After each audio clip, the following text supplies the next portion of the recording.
This is Rickie News Channel. I'm James Menendez. Our top stories. Tiger Woods' former mistress Rachel Uchitel is revealing details about her years of legal and financial trouble she suffered stemming from her highly publicized affair with the famed golfer. Uchitel, 46, became known as one of the pro golfer's other women in 2009 when his sex scandal made headlines.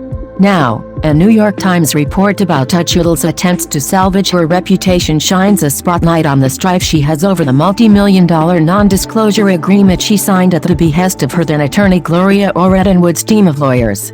Uchitel is facing legal implications for conducting interviews about her rendezvous with the golfer over the years, the Times reports. An attorney for Woods is seeking to file a claim against Uchitel to sue her for breaching the $8 million non-disclosure agreement she signed that stopped her from muttering any words about the professional golfer. The lengthy report reveals that in 2009 Uchitel signed a non-disclosure agreement that barred her from talking about Woods. At the time, she was represented by Allred, known as a high-powered attorney to the stars. Uchitel received $5 million upon signing the agreement with an additional $1 million annually for the 3 years that followed after signing it, the report notes. His lawyers are saying, "We want all your text messages and here's the price," she recalled to the outlet, "and you're like screw you and you move into deal-maker mode and all of a sudden, it's the rest of your life." Now, however, Uchitel says she's had it with the NDAS. She's since ripped the lid off of her former relationship with Woods in one-off interviews.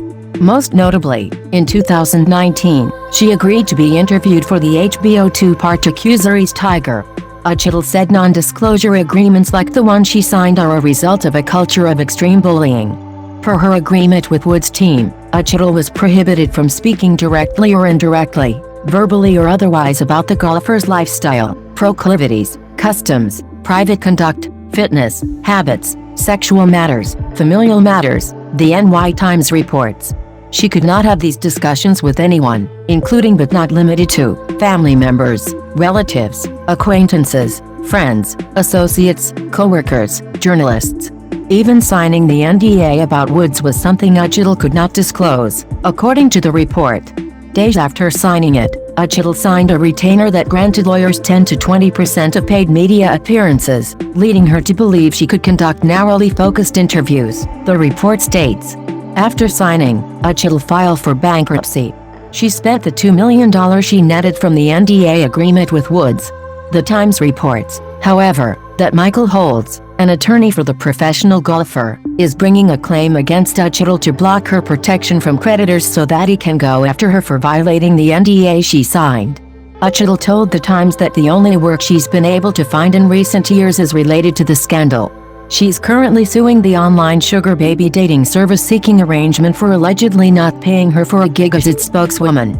The company planned to pay her only if she signed a contract with a non-disclosure agreement. Seeking Arrangement is also suing her and it denies her claims, according to the report. When Woods' infidelities became known worldwide, Uchitel said she turned down requests to speak to reporters.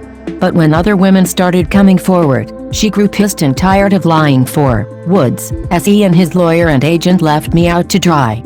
After arranging a press conference, Woods' team offered Uchitel $20,000 to cancel it, take her phone and emails, according to the report. With the help of Allred's firm, Uchitel later was given the non-disclosure agreement to sign, which included a 20% cut to the celebrity attorney. "I'm not an idiot. I'm not a hooker. I'm not a prostitute. I was and am a very smart girl and that's why I negotiated $8 million, because I knew it was going to affect my life," Uchitel declared. After paying her attorney and taxes, Uchitel walked away with about $2 million of the $5 million expected, she said. Woods' team reportedly balked when her first annual payment of $1 million came around.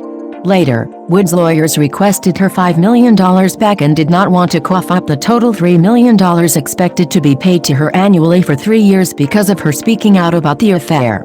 That's when she began to have a falling out with her own attorney.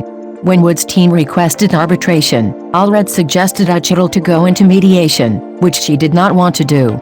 Allred's team informed her it would be her best shot at holding on to the millions the NDA promised. Uchitel communicated that she now regrets listening to Allred's team.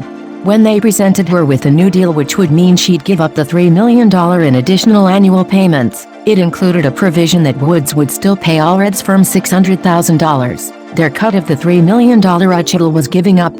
In an email she wrote to her lawyers, Uchitel said she felt duped. "It has nothing to do with not getting the rest of the payout. It's that I feel, ultimately, like I was bullied," she wrote per The Times. Uchitel ended up hiring Los Angeles lawyer Michael Pittus.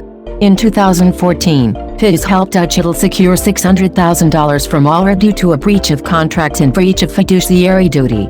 That also unraveled some other information critical to Uchitel. Allred was representing over 5 other women related to Woods, so her firm and Woods' lawyers developed a written protocol, Pittus argued via The Times.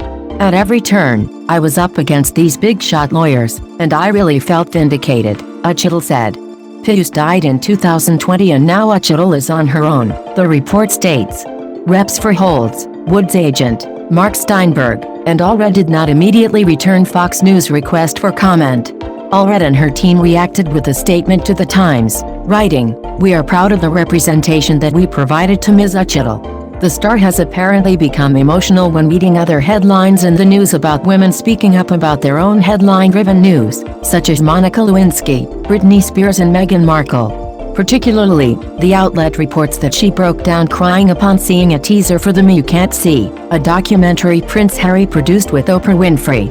The series explores mental health issues. Who is going to speak up for those of us who don't have Oprah, or a prince to rescue us? She asked. Uchitel has been in therapy before for post-traumatic stress disorder. The University of New Hampshire alum suffered the loss of her fiancé James Andrew O'Grady, who was killed in the September 11, 2001 terrorist attack on the South Tower of the World Trade Center. She was also previously married to a high school friend named Stephen Aaron Kranz for a year before she departed for Las Vegas. Uchitel also married businessman Matt Hahn in 2010. They divorced in 2014 and shared daughter Wyatt. Uchitel has apparently struggled with finding work. She opened 2 children's boutiques in 2013 that she has since closed. In early 2020, the star went to a mental health care facility where she feared that discussing her situation would violate her NDA. Woods' former mistress has also moved out of New York amid the coronavirus pandemic. In January, she reportedly heard from Holtz, who warned that he'd go after her if she becomes successful. "If you get a job, I'll come after your wages. If you get married, I'll go after your joint bank account. I will come after you for the rest of your life," Uchitel claims Holtz informed her. Uchitel requested $275,000 per year from Woods so that she could live near her ex-husband, per a custody agreement, and stop talking to the press, which she believes has been her only chance at having an income. The other option, she claimed in writing to Holtz, was to kill myself given their attempts to make my life unlivable. Holtz is now zeroing in on Uchitel's bankruptcy case, telling a judge in May that he wasn't informed in a timely manner of her filing, to which the judge agreed. Uchitel is expected to attend a hearing in the case on August 10th. She is being represented by Abrams Fensterman, who took on the case pro bono.